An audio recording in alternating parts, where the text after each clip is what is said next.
Dreams, the modern psychologist tells us, are the expression of unconscious drives, the fulfillment of wishes which we repress in our waking life. And yet, if we accept this theory in its entirety, how shall we interpret the vision that appeared in a dream to Colonel George Chorney?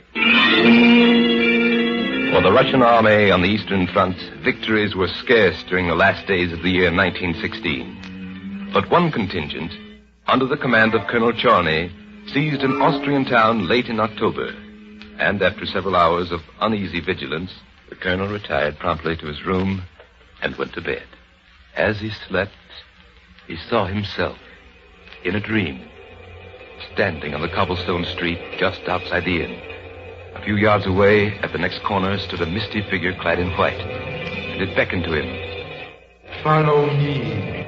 Through this street will they carry you. The vision led him along the narrow, winding street. And then, at a corner where the village church stood, it turned to the left into a crooked little lane. Tomorrow morning, when the enemy returns, when the town is destroyed, when you are captured, then will you be born hither. And here will you lie. The figure pointed, and the colonel saw that the building before him was a hospital.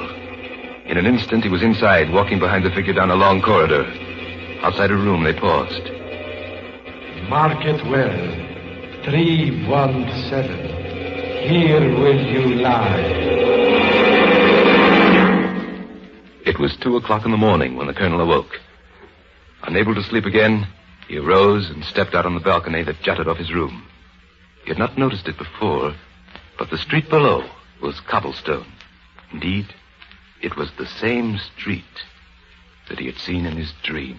Acting on a sudden and irresistible impulse, the colonel dressed and went downstairs and out of the inn.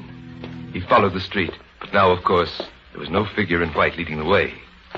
Soon he came to a corner where a church stood, and he turned to his left. Before him stretched a crooked little lane. And at the end of it, he saw a building that was unmistakably a hospital. The night clerk, sitting behind a desk, arose and saluted him.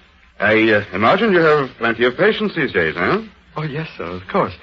Only one vacant room left. On the 3rd floor, sir. The 3rd floor? Could you tell me the number of the room? The number? Why, yes, certainly.